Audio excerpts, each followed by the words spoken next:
Assalamualaikum warahmatullahi wabarakatuh. Selamat pagi. Selamat datang kembali di kelas online akuntansi keuangan menengah. Video ini adalah video materi kedua terkait dengan topik aset tetap atau property, plant and equipment. Jadi jika teman-teman belum melihat video yang pertama, saya sarankan untuk melihat video yang pertama terlebih dahulu. Baik, jadi jika pada video pertama, video sebelumnya kita sudah membahas tentang bagaimana perlakuan akuntansi dan perhitungan jika perusahaan membeli aset atau membuat aset sendiri.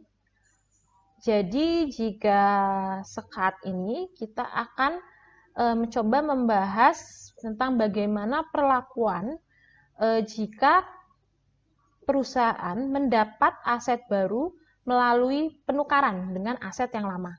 Jadi jadi kan kalau perusahaan itu membeli aset, membeli secara tunai kan berarti dia mendapatkan aset tetap, sebagai gantinya dia memberikan uang atau hutang, intinya aset moneter. Nah, tapi ada juga situasi di mana perusahaan itu dia bisa mendapat aset baru dengan cara dia bisa menukar aset lama mungkin plus uang tunai sejumlah tertentu. Nah, itu adalah situasi yang akan kita bahas pada kesempatan kali ini. Nah, pada situasi di mana perusahaan memperoleh aset baru dengan cara menukar aset lama, yang perlu kita perhatikan adalah berapa nilai yang harus kita akui terkait dengan aset baru yang kita dapat. Karena kan berbeda dengan jika kita membayar tunai, kita bisa tahu, oh nilai aset baru itu ya nilai uang yang saya bayarkan ke penjual. Nah, tapi kalau kita dapatnya dengan menukar aset lama bagaimana? Karena nilai aset lama yang ditukar itu kan tentunya bisa berbeda perhitungannya tergantung dari sudut pandang kita sebagai orang yang punya sebelumnya atau dari sudut pandang penjual yang akan menerima aset lama yang kita berikan. Nah, kita melihat di sini jadi dua-duanya itu bisa diperhitungkan sebagai basis perhitungan. Jadi kita itu bisa mencatat nilai aset barunya itu berdasarkan nilai wajarnya. Jadi misalnya nilai wajar yang aset diterima. Jadi aset yang kita terima ini nilai wajarnya berapa, nilai di pasarnya berapa, itu bisa, atau kita juga berdasarkan nilai wajar aset yang lama, aset yang kita kasih. Jadi yang aset yang kita kasih, yang kita tukarkan kepada penjual, plus uang tunai yang kita berikan, itu nilai wajarnya berapa. Nah itu bisa, dua opsi ini bisa tersedia, tinggal yang mana yang nilainya dianggap paling andal, dalam artian yang paling bisa di backing, yang buktinya paling banyak, itu nilai yang mana. Nah, sekarang terkait dengan pertukaran aset tetap ini ada satu konsep yang harus teman-teman perhatikan, yaitu akan ada kemungkinan perusahaan akan mengakui laba atau rugi terkait dengan pertukaran ini. Nah, laba atau rugi ini perlakuannya bagaimana? Perlakuannya akan berbeda tergantung apakah pertukaran tersebut dianggap memiliki substansi komersial atau tidak. Nah, substansi komersial itu apa sih? Nah, substansi komersial itu begini. Jadi, jika perusahaan A dan perusahaan B itu membuat perjanjian untuk melakukan pertukaran aset. Nah, pertukaran aset itu berpengaruh signifikan tidak bagi aliran kas masa depan perusahaan. Nah, jika dianggap memiliki pengaruh yang signifikan, maka dianggap memiliki substansi komersial. Jika tidak, maka dianggap tidak memiliki substansi komersial. Nah, perlakuan akuntansi bagaimana? Jika transaksi dianggap memiliki substansi komersial, yang ini, maka untung atau rugi yang terjadi karena pertukaran itu dicatat. Jadi untung atau rugi itu dua-duanya dicatat, entah dia untung, entah dia rugi, maka akan dicatat di jurnal. Tetapi jika transaksi pertukaran tersebut dianggap tidak memiliki nilai komersial, yang ini, maka yang dicatat hanya rugi saja. gain atau untungnya itu tidak perlu dicatat. Walaupun ada sebenarnya, tapi kita tidak akan mencatat untung. Yang dicatat hanya rugi saja. Nah, mari kita lihat satu persatu satu persatu penjelasan lebih detail ya tentang situasi rugi. Jadi, ketika pertukaran tersebut mengakibatkan perusahaan mengalami rugi dari pertukaran aset, maka ruginya itu harus langsung dicatat. Tidak peduli, harus langsung dicatat ya. Tidak peduli apakah transaksi tersebut mengandung substansi komersial atau tidak.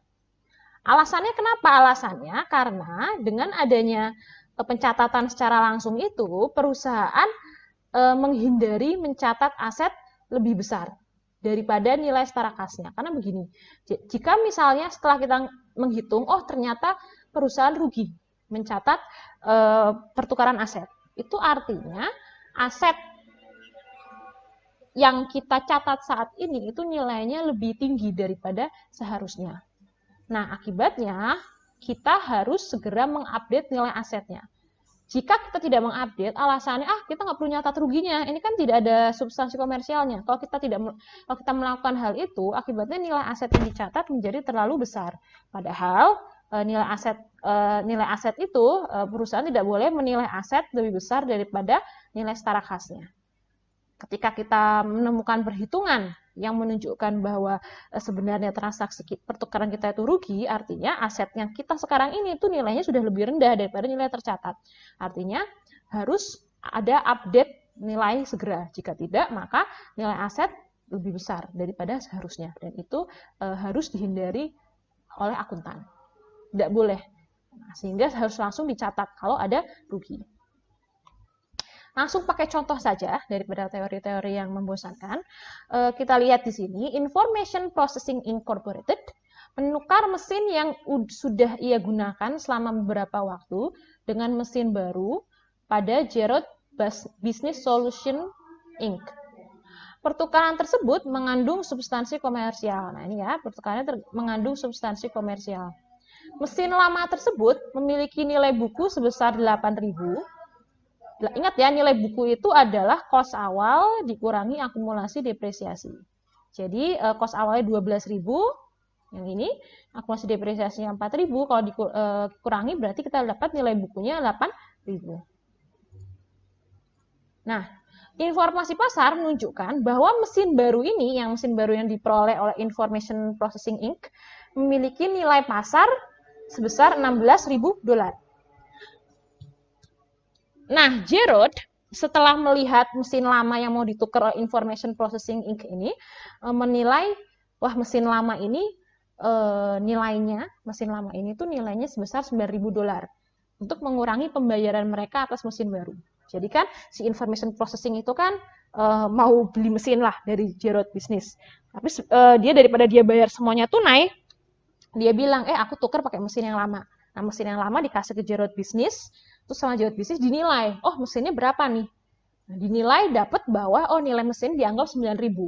Berarti si Information Processing itu nanti membayar uang tunai itu tinggal sisanya aja, karena yang 9.000 itu dianggap sudah dibayar dengan mesin lama tersebut, begitu.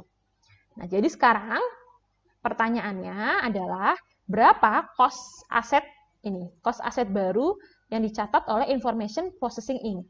Information Processing Inc. ini dia kan dapat mesin baru nih. Nah, mesin barunya ini berapa nilainya? Berapa yang akan dicatat di jurnal pengakuannya? Nah, cara menghitungnya kita bisa lihat. Jadi di sini pertama kita lihat nilai pasar mesin baru kan 16.000.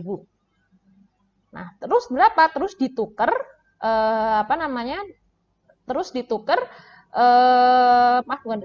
kalau dikurangin nilai pasarnya kan lalu dikurangin mesin lama. Itu nilainya berapa? Jadi si Gerard ini nilai mesin lamanya kan 9.000. Berarti mesin baru itu nilai pasarnya 16.000. Terus berapa yang harus dibayar oleh perusahaan Information Processing? Yang harus dibayar perusahaan Information Processing itu cuma 7.000. Kenapa? Karena tadinya mesinnya nilai 16.000, lalu perusahaan sudah membayar sebagian pakai mesin yang lama.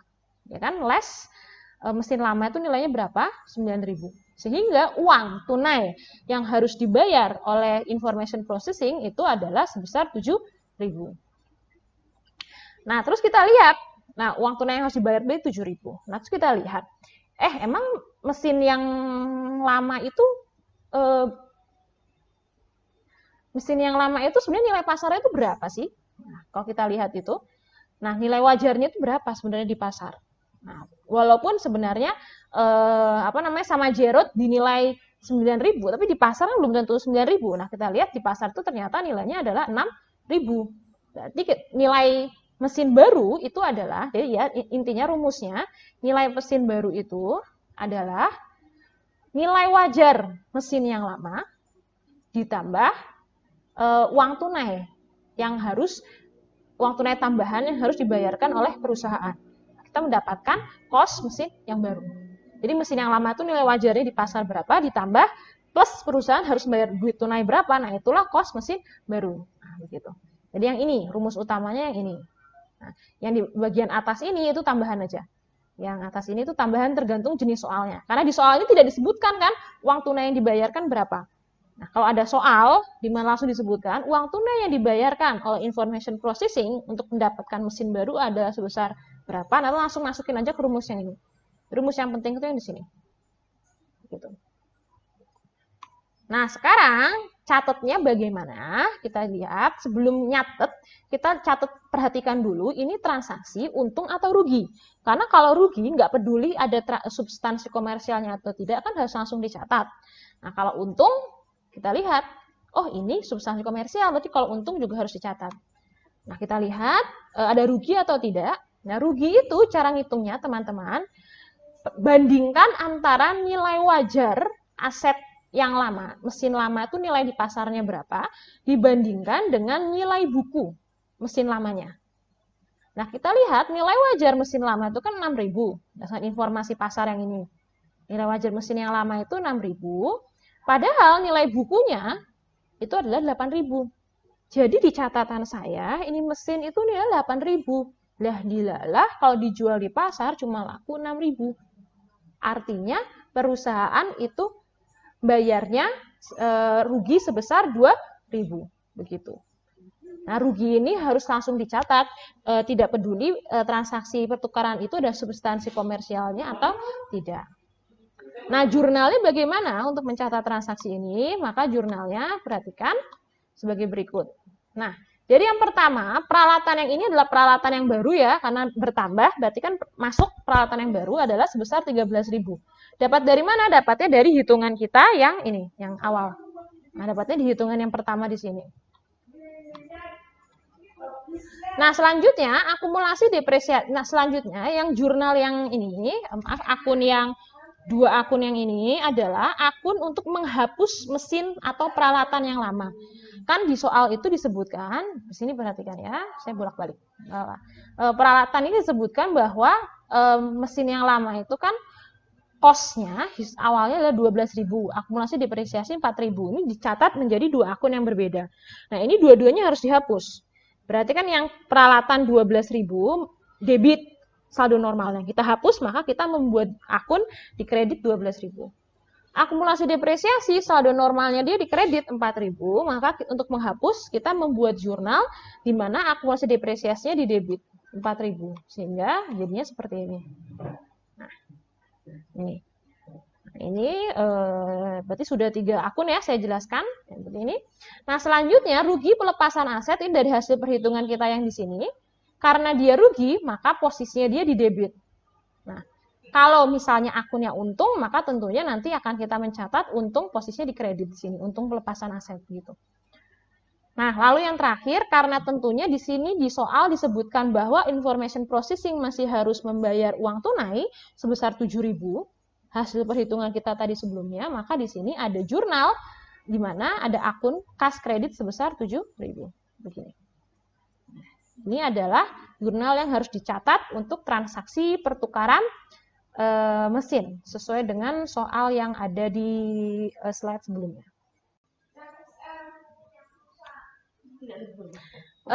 Sekarang mari kita lihat contoh di mana transaksi pertukarannya itu adalah situasi untung. Tadi seperti yang saya sebutkan, jika misalnya transaksi pertukarannya itu menunjukkan situasi untung, maka nanti perlakuannya akan berbeda, tergantung apakah transaksi pertukarannya mengandung substansi komersial atau tidak. Nah, kalau yang rugi, nggak peduli itu substansi komersial atau tidak, jurnalnya sama persis.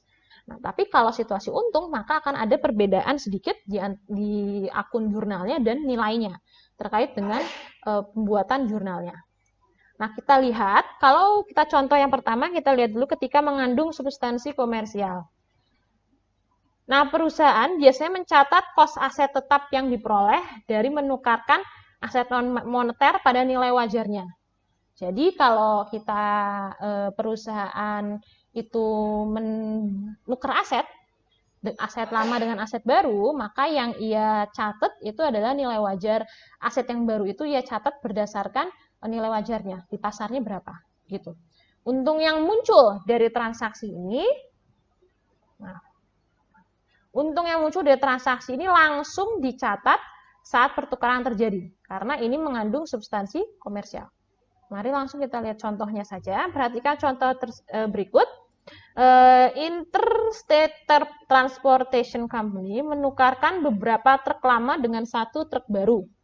Nilai buku gabungan semua truk lama yang ditukarkan adalah 42.000, di mana terdiri dari kos awalnya 64.000 dikurangi akumulasi depresiasi 22.000.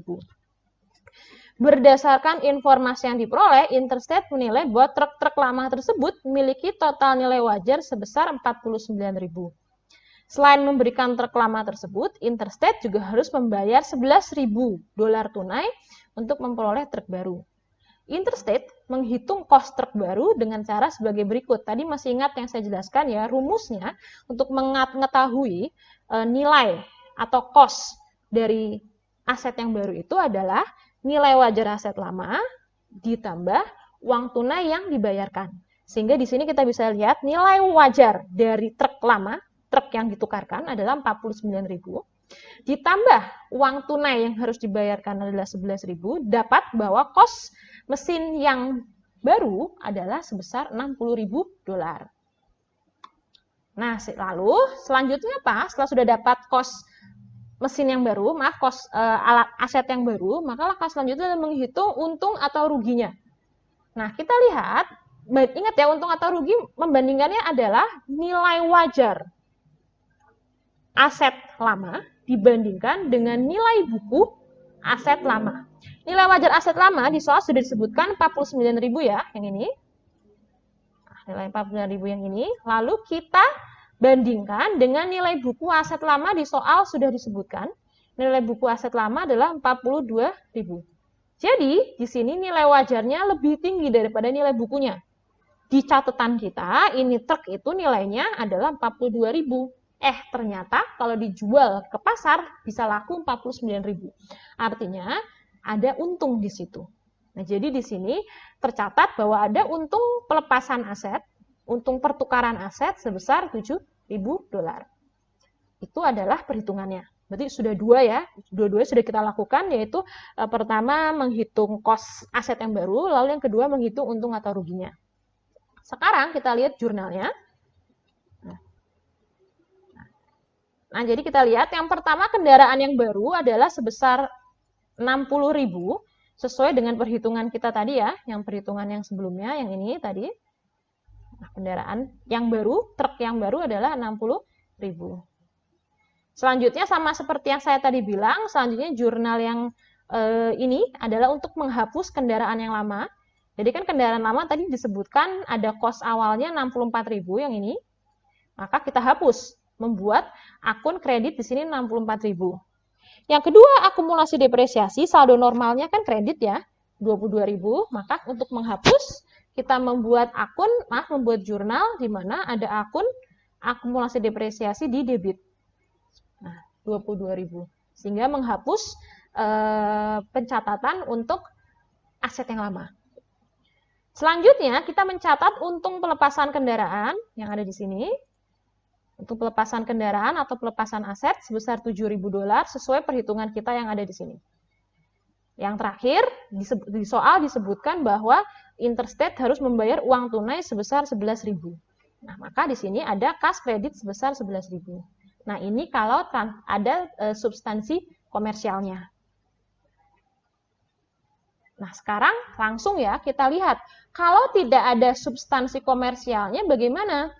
Ketika tidak ada substansi komersial di transaksi pertukaran ini, interstate tidak mencatat, perhatikan, interstate tidak mencatat untung $7.000 itu. Nah, untung $7.000 itu tidak dicatat dan malah untung $7.000 itu dianggap mengurangi cost truk barunya. Jadi kita bisa lihat perhitungannya. Perhatikan contoh di sini. Contohnya, bukan contoh, soal yang tadi ya, yang sudah soal sama persis seperti tadi. Perbedaannya hanya ini tidak mengandung substansi komersial.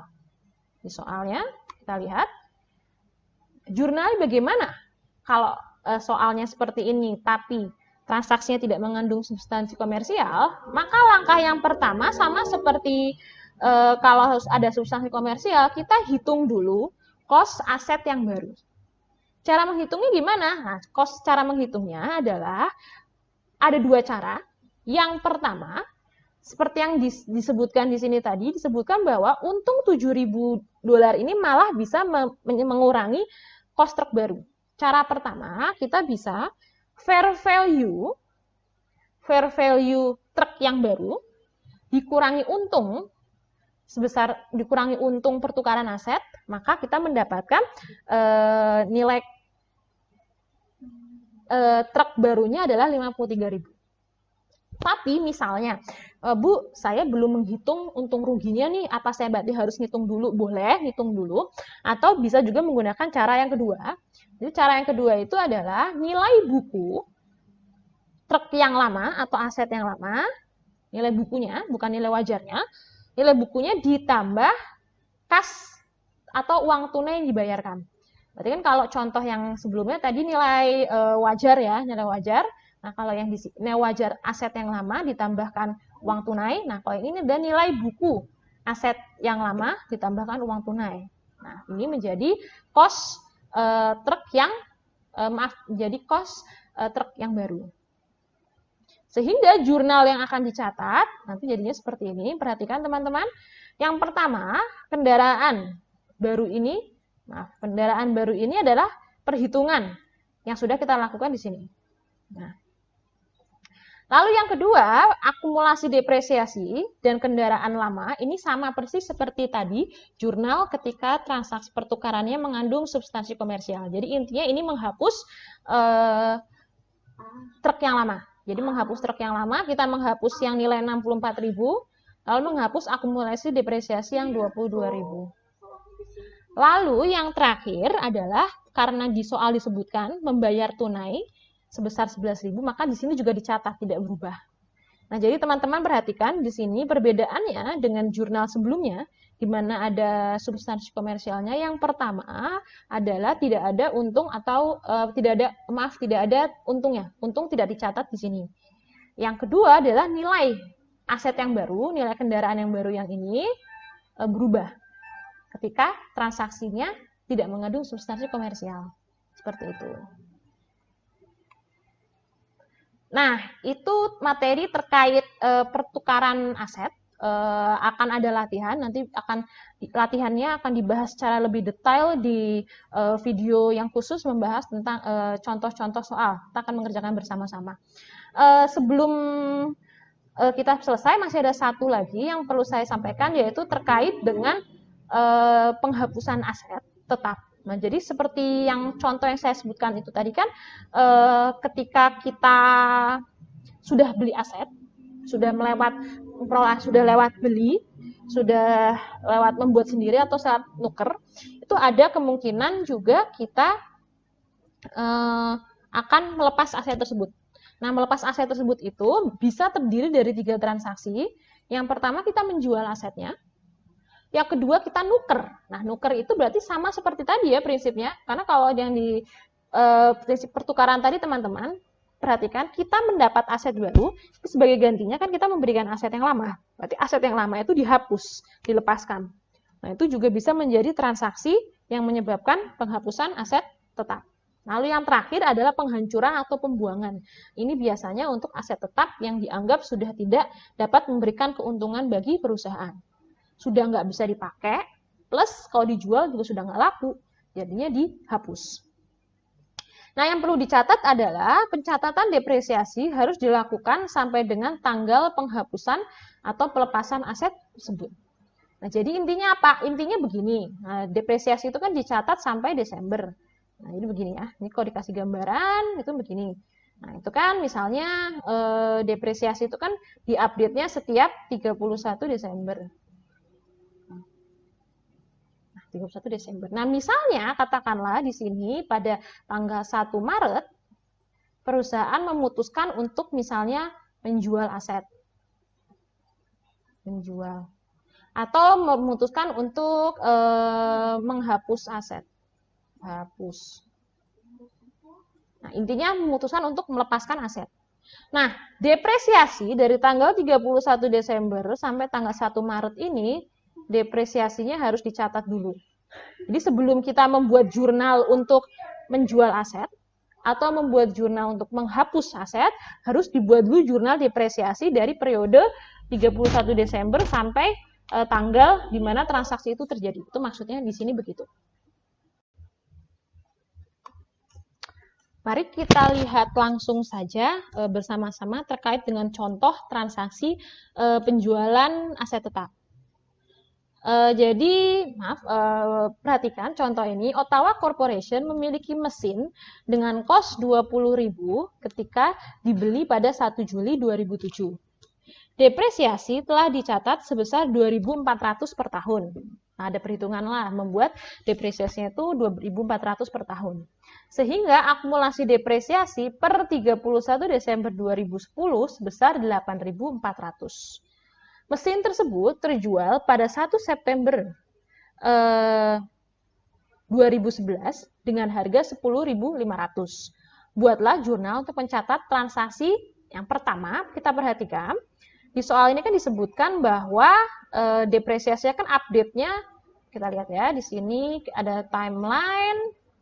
Nah, depresiasinya itu kan diupdate terakhir adalah 31 Desember 2011. 2010.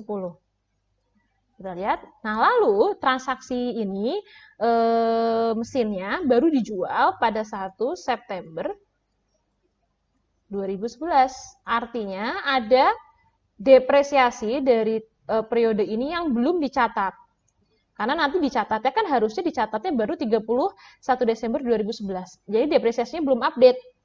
Jadi walaupun transaksi penjualannya terjadi 1 September 2011, walaupun hanya disebutkannya ada penjualan aset pada 1 September 2011, titik.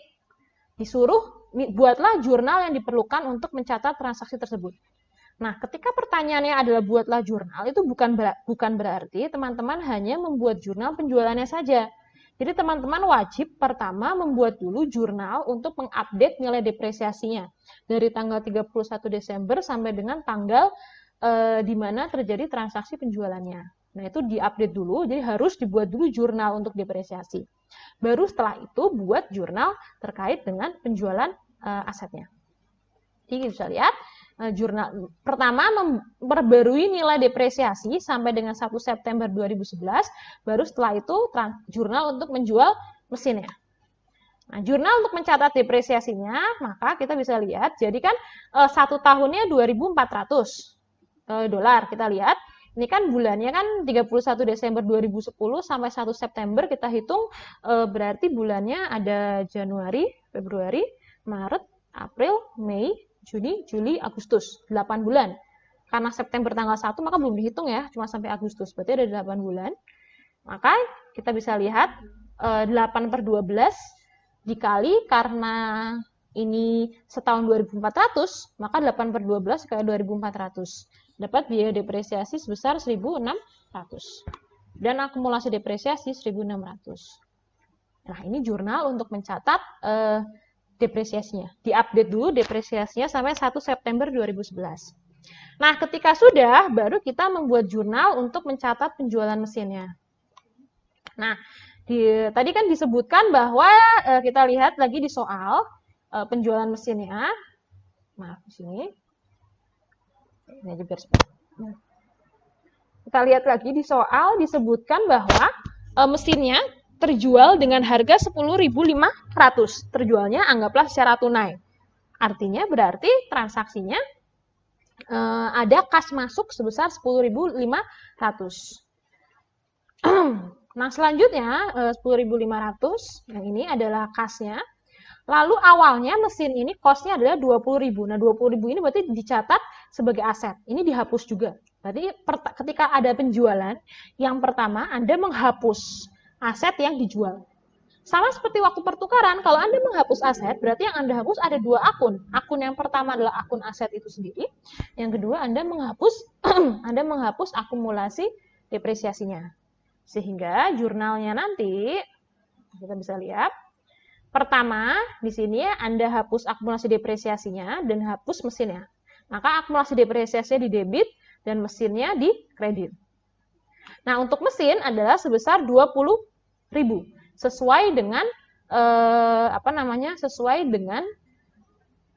di informasi di soal disebutkan kos awal mesinnya berapa? 20.000. Nah, sekarang akumulasi depresiasinya ini kok 10.000 dari mana? Nah, akumulasi depresiasinya 10.000 itu karena kalau Anda lihat kalau Anda lihat itu kan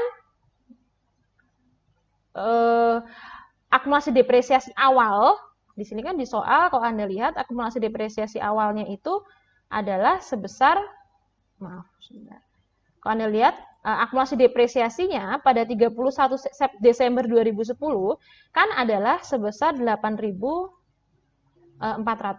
Tapi ini baru sampai sini 31 Desember. Nah, itu 400. Berarti 8.400 ini nanti harus ditambah yang periode ini, periode dari 31 Desember sampai 1 September. Berarti harus ditambah yang di sini. Jadi 8.400 ini ditambah ini tadi. Ditambah yang sudah kita catat di atas ini, jurnal yang pertama. 8.400 ditambah akumulasi depresiasi baru sebesar 1.600. Makanya di sini 8.400 ditambah 1.600 sama dengan 10.000. Berarti di sini akumulasi depresiasi yang dihapus pada tanggal 1 September 2011 adalah sebesar ini 10.000 gitu. Yang terakhir, nah ketika penjualan aset itu sama, kita juga harus mencatat untung atau ruginya jika ada. Nah, pertanyaannya, ini untung atau ruginya dapat dari mana, Bu? Nah, untung atau rugi penjualan aset sama seperti untung atau rugi dari pertukaran. Jadi, kita membandingkan nilai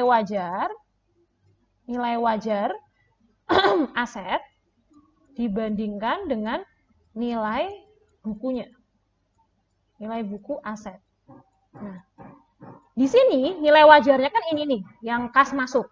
Nilai setara tunainya yaitu nilai wajar asetnya 10.500. Nilai bukunya berapa? Nah, nilai bukunya itu adalah 20.000 yang ada di sini dikurangi akumulasi depresiasi. Ingat ya, saya ulang berkali-kali, nilai buku itu adalah kos awal aset dikurangi akumulasi depresiasinya per tanggal 1 September 2011 ini. Berarti untuk mendapatkan nilai buku mesin ini adalah 20.000 yang ada di sini dikurangi 10.000 akumulasi depresiasi sehingga dapat nilai buku asetnya adalah 10.000. Nah, karena nilai wajar lebih tinggi daripada nilai buku, artinya ada untung sebesar 500 gain atau untung sebesar $500 di sini. Nah, ini berarti ada untung penjualan aset. Tapi jika misalnya nilai wajarnya itu lebih rendah daripada nilai buku, maka nanti ini nilainya kan negatif nih, itu maka menjadi rugi penjualan aset. Nanti posisinya bukan di kredit ya, nanti posisinya jadi di debit. Seperti itu. Oke, saya rasa untuk materi ini cukup sampai di sini. Untuk contoh lebih detail tentang contoh pengerjaan beberapa latihan soal yang ada di PowerPoint, nanti bisa dilihat di video khusus tentang pengerjaan latihan soal. Baik, saya rasa cukup sekian. Akhir kata, wassalamualaikum warahmatullahi wabarakatuh. Selamat pagi.